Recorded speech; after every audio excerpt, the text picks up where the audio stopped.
Hello everyone दोस्तों, आज की वीडियो में हम डिस्कस करेंगे विक्टोरियन एज। विक्टोरियन एज का जो टाइमलाइन था वो था 1837 से 1901 के बीच में।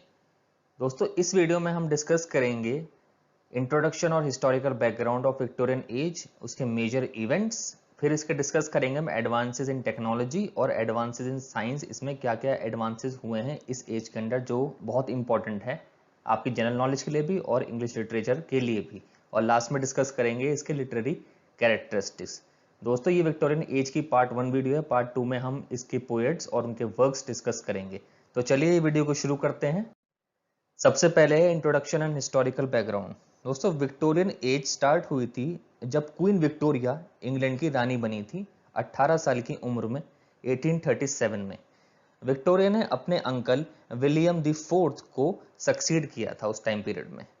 दोस्तों विक्टोरियन एज को सबसे प्रॉस्पेरस पीरियड माना जाता है। इसी पीरियड में इंडस्ट्रियल रेवोल्यूशन और साइंटिफिक डेवलपमेंट्स हुए थे इंग्लैंड में। दोस्तों विक्टोरियन एज में मोनार्की रूल खत्म हो गया था और वहां पर डेमोक्रेसी स्टैब्लिश हुई थी। ये बहुत इंपॉर्टेंट पॉइंट है, इसी एज से डेमोक्रेसी स्टैब्लिश हुई थी इंग्लैंड में।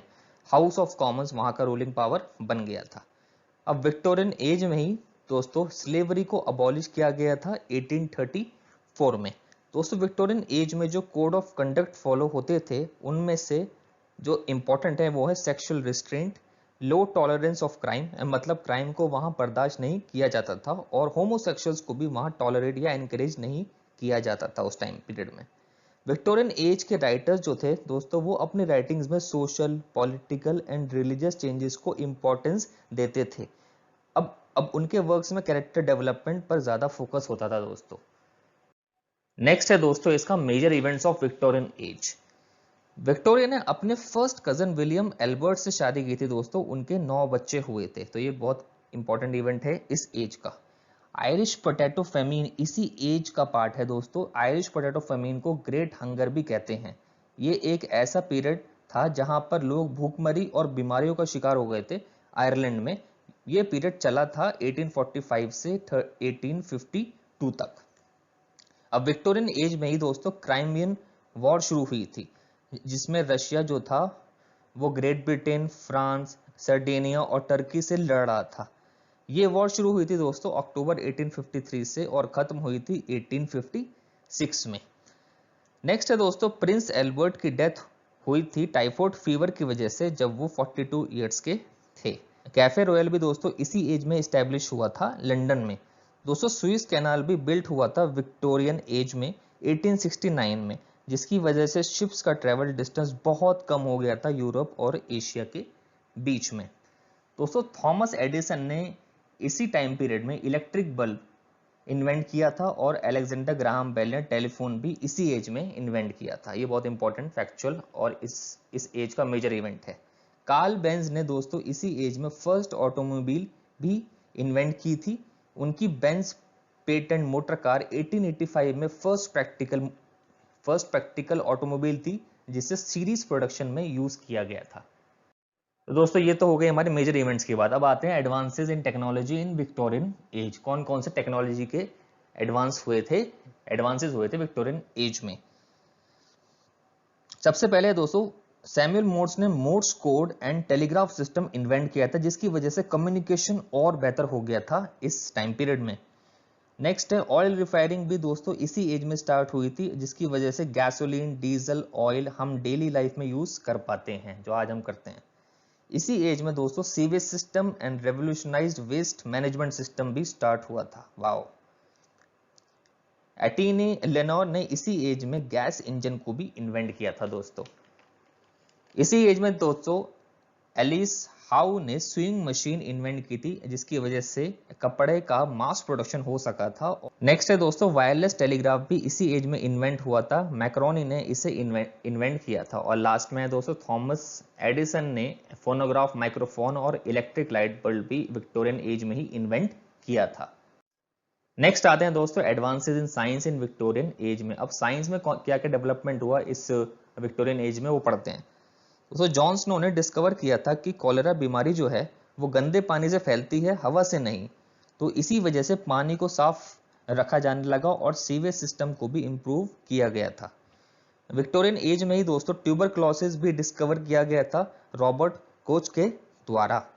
रोनाल्ड रॉस ने डिस्कवर किया था दोस्तों कि मलेरिया कैसे फैलता है इसी एज में। विलियम रॉटिंगन ने एक्स रे मशीन इसी पीरियड में इन्वेंट की थी। लुइस पैस्चर ने पैस्चराइजेशन इसी विक्टोरियन एज में ही दोस्तों क्रिएट किया था। अब मैं बताता हूँ आपको पैस्चराइजेशन प्रोसेस होता क्या है। पैस्चराइजेशन एक तरह का साइंटिफिक प्रोसेस है दोस्तों, जिसमें packaged and non packaged food जो है उसको माइल्ड हीट से ट्रीट किया जाता है ताकि उस प्रोडक्ट की शेल्फ लाइफ बढ़ाई जा सके। उस हीट की वजह से ही दोस्तों माइक्रो ऑर्गेनिजम्स और पैथोजेंस कीटाणु मर जाते हैं, जिससे प्रोडक्ट की शेल्फ लाइफ बढ़ जाती है। नेक्स्ट इंपॉर्टेंट पॉइंट है दोस्तों हमारे, वो है literary characteristics of Victorian as. सबसे पहला पॉइंट है दोस्तों इसमें जो विक्टोरियन एज के लिए इंपॉर्टेंट है, वो है एज ऑफ प्रोज। दोस्तों विक्टोरियन एज में एजुकेशन भी काफी आगे बढ़ी थी, यानी लिटरेट लोगों की तादाद काफी बढ़ रही थी उस टाइम पे, जिसकी वजह से वहां पर रीडर्स की संख्या भी ऑब्वियसली बढ़ रही थी। वहां पर न्यूज़पेपर्स, मैगजीन्स और मॉडर्न नॉवेल को काफी रीड किया जाने लगा था। नॉवेल्स ने दोस्तों इसी एज में वहां मुकाम हासिल किया था जो एलिजाबेथन एज में ड्रामे ने किया था उस टाइम पीरियड में। नॉवेल विक्टोरियन एज में लोगों का सोर्स ऑफ एंटरटेनमेंट भी बन गया था दोस्तों। नेक्स्ट दोस्तों मॉरल पर्पस। दोस्तों विक्टोरियन एज में लिटरेचर जो थी वो प्रोज और पोएट्री फॉर्म दोनों में उसको जो आर्टिस्टिक स्टैंडर्ड होता था वो चेंज हो गया था, यानी उसका आर्टिस्टिक स्टैंडर्ड वो चेंज हो गया था और वो चेंज होकर एक डेफिनेट मॉरल पर्पस पर आ गया था। यानी पोएट्स जैसे कि टेनिसन, ब्राउनिंग, कार्लाइल, रस्किन जैसे पोएट जो थे वो मॉरल पर्पस को आगे बढ़ाने के लिए अपने वर्क्स में लिखते थे, यानी वहाँ पे मोरालिटी का काफी ज्यादा यूज इनकी राइटिंग्स में होता था ताकि मॉरल पर्पस जो है विक्टोरियन एज में आगे बढ़े और उसको इंपॉर्टेंस मिल सके। नेक्स्ट है दोस्तों रियलिज्म। विक्टोरियन एज में दोस्तों फोकस करती थी रियलिज्म फिलॉसफी पर, ताकि वो एक रियलिस्टिक पेन पिक्चर शो कर सके सोसाइटी का और उससे जुड़ी प्रॉब्लम्स का। नेक्स्ट है दोस्तों age of essayist. Great essays दोस्तों विक्टोरियन एज का एक पार्ट, बहुत इंपॉर्टेंट पार्ट रहे हैं, जैसे कि मकॉली, कार्लाइल, रस्किन, जिन्होंने विक्टोरियन एज का टेम्परमेंट डिफाइन किया है। टेम्परमेंट मतलब स्वभाव या नेचर ऑफ विक्टोरियन एज का इन्हीं एसेइज द्वारा हमको पता लग पाया था कि भाई ये विक्टोरियन एज में, विक्टोरियन एज की जो सोल है वो एग्जैक्टली है क्या। थ्रू दीज एसेइज ही हमको पता लग पाया था। तो दोस्तों इस वीडियो में इतना ही था। आई होप आपको वीडियो पसंद आई होगी एंड थैंक्स फॉर वॉचिंग।